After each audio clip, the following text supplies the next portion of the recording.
let's read this question. The question says, explain the process of electrolysis of brine. The key concept for this question is brine solution. Brine solution क्या होता है हमारे पास? Brine solution is basically aqueous solution of sodium chloride. Aqueous solution of sodium chloride. हमारे पास sodium chloride होता है, उसमें कौन कौन से आयन्स होते हैं? सोडियम क्लोराइड में हमारे पास कौन कौन से आयन्स होते हैं? में Na+ होता है और Cl- होता है, ठीक. और हमारे पास H2O में कौन कौन से आयन्स होते हैं? H2O में हमारे पास H+ आयन होता है और OH- आयन होता है. क्योंकि हमने बोला है कि एक्वस सोल्यूशन है, इस वजह से हमारे पास यहाँ पे H+ और OH- आयन्स भी होंगे. तो जो हमारी प्रेफरेंशियल डिस्चार्ज थ्योरी है वो ये कहती है कि अगर more than one type of ions है, ठीक, वो आयन डिस्चार्ज होगा जिसको लीस्ट एनर्जी लगेगी. तो हमारे पास सोडियम और H+ में, सोडियम प्लस में और H+ में हमारे पास लीस्ट एनर्जी लगती है.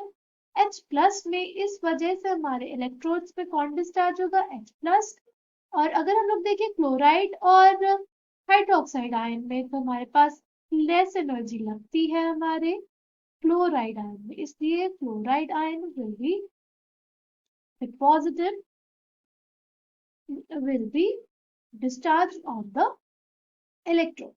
ठीक, तो उनकी रिएक्शंस क्या होगी? Let's see.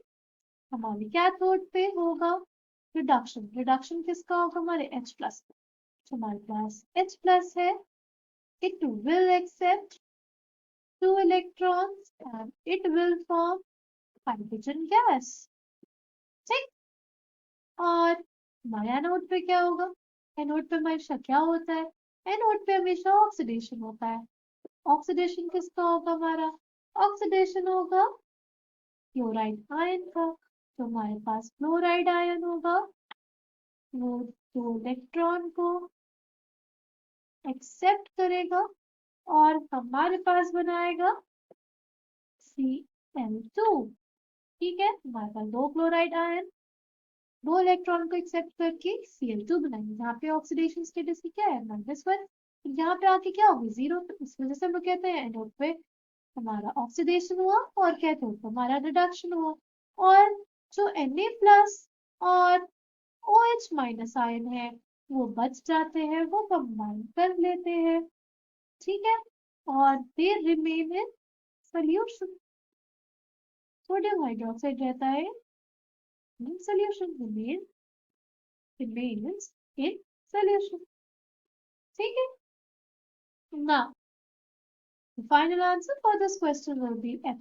एनोड पे हमारे पास क्लोराइड आयन जो है उसका ऑक्सीडेशन होगा और कैथोड पे हमारे पास रिडक्शन होगा हाइड्रोजन का. I hope you understood it well. Thank you and all the best.